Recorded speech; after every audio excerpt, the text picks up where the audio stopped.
राम राम, जय हिंद।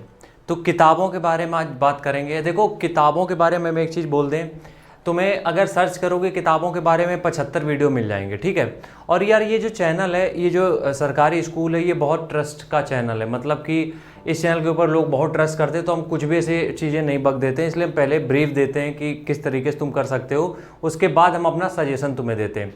तो किताबों के बारे में हम एक चीज़ ये कहेंगे कि तुम किताबें खुद से ट्राई करो। पहले जो भी किताबें तुम चाह रहे हो लेने के लिए, उसका या तो पीडीएफ डाउनलोड कर लो या जाके तुम बुक स्टॉल में पहले देख लो कि उसे तुम्हें पढ़ने में मजा आएगा कि नहीं। जो तुम पता लगे किसी कहने पे ले तो ले रहे हो, पढ़ नहीं रहे हो, ठीक है। तो हम आते पॉइंट पे। सबसे पहला है गणित का पोर्शन, ठीक है। देखो, गणित में क्या है कि हमें ये लगता है कि कोई भी कितना बड़े से बड़ा धुरंधर हो, क्लासेस लेनी पड़ेगी, टीचर का कोर्स लेना पड़ेगा। और हम ये चाह रहे हैं कि अगर तुम्हें जल्दी सिलेक्शन चाहिए तो किसी ना किसी का कोर्स परचेज जरूर कर लेना यार, ठीक है। तो सबसे पहले अगर हम गणित की बात करें तो गणित में सिर्फ प्रीवियस ईयर पेपर की तुम किताब लो, मोटी वाली जो आती है। इसके अलावा सिर्फ एक बैच तुम्हें लेना है।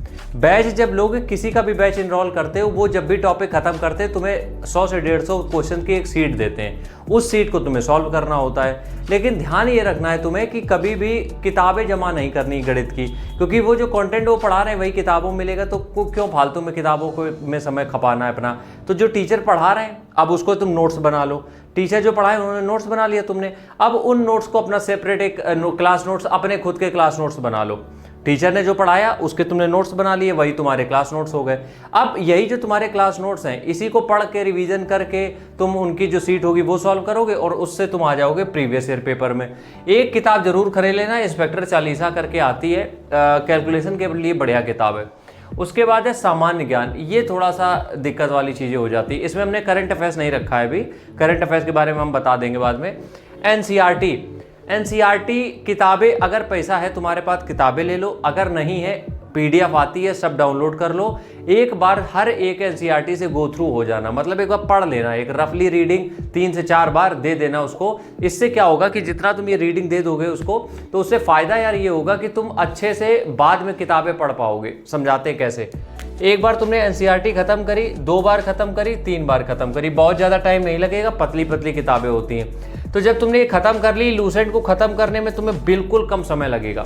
और लूसेंट को खत्म करने का मतलब ये है कि लूसेंट का हमें एक एक लाइन रटी होनी चाहिए, इस तरीके से खत्म करना है ताकि इसके बीच का कुछ भी आए हमसे ना छूटे, ठीक है। तो लूसेंट को करने के बाद स्टैटिक जीके की किताब तुम्हें एक अलग से लेनी पड़ेगी। RWA रोजगार विद अंकित की किताब आती है, बहुत बढ़िया किताब है, हमने भी देखी है, वो ले सकते हो।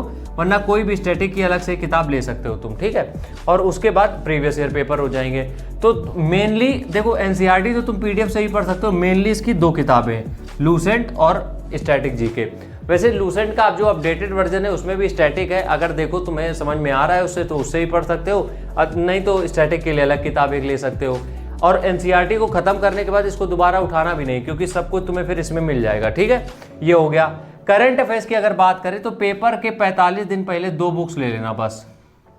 पेपर के 45 दिन पहले 2 किताबें अलग अलग प्रकाशन की ले लेना बस। इंग्लिश की अगर हम बात करें तो इंग्लिश में सबसे पहला तो वॉल्यूम 1 नीतू मैम की जो आती है, वॉल्यूम 1, इसमें ग्रामर और वोकैब दोनों पोर्शन मिल जाएगा, ठीक है।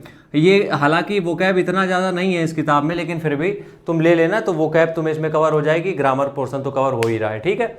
और उसके बाद अगर हम बात करें वोकैब पोर्शन के लिए तो वो ले लेना वर्ड पावर मेड इजी।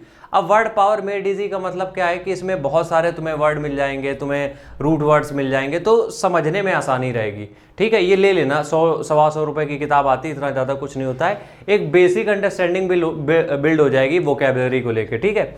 उसके बाद ये काम तुम्हारे लिए बहुत मस्ट है, 20 मैगजीन तुमने जिस दिन खत्म कर ली पेपर के पहले, यकीनन तुम्हें अगर ग्रामर के रूल्स भी भूल जाओगे तब भी तुम सारे क्वेश्चन सही करके आओगे।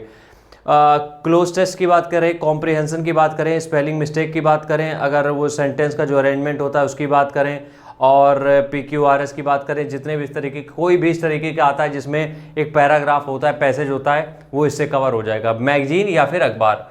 तो 20 मैगजीन का मतलब ये है, इकट्ठा मत मंगा लेना, पहले एक मंगाओ, उसको पढ़ो, इंग्लिश की होनी चाहिए, जो भी वर्ड उसमें नहीं समझ में आते पेंसिल से ऊपर लिख लो, इससे तुम्हारी वोकैबुलरी का तैयार हो रही है और ग्रामर का पोर्शन भी तैयार हो रहा है। तो 20 मैगजीन। उसके बाद प्रीवियस ईयर पेपर तुम्हें लगाना ही है, वो तो कन्फर्म है। फिर अगर तुम्हें लगता है कि तुम्हें नीड है तब ब्लैक बुक पढ़ सकते हो, बाकी हम तो रिकमेंड नहीं करते हैं देखो, क्योंकि ब्लैक बुक में बहुत ओवर दे दिया है तो फिर उसको पढ़ना भी इतना आसान नहीं है। तो पहले एक बार प्रीवियस ईयर खत्म कर लो, प्रीवियस ईयर खत्म करने के बाद तुम्हें अगर लग रहा है कि तुम्हें पढ़नी चाहिए तो फिर तुम पढ़ सकते हो। रीजनिंग के लिए कोई किताब मत लेना, प्रीवियस ईयर पेपर पर्याप्त है, कोई किताब लेने की जरूरत नहीं है। रीजनिंग प्रॉपर तुम्हारे प्रैक्टिस पे डिपेंड होती है कि तुम कितनी ज़्यादा प्रैक्टिस करते हो उतना ही तुम्हारी रीजनिंग बेटर होती जाती है। तो रीजनिंग के लिए कोई किताब मत खरीदना, रीजनिंग के लिए प्रीवियस ईयर पेपर काफ़ी है। कोई टॉपिक डिस्टर्ब कर रहा है अगर, उसको तुम किसी भी टीचर के माध्यम से पढ़ सकते हो। ठीक है, राम राम, जय हिंद।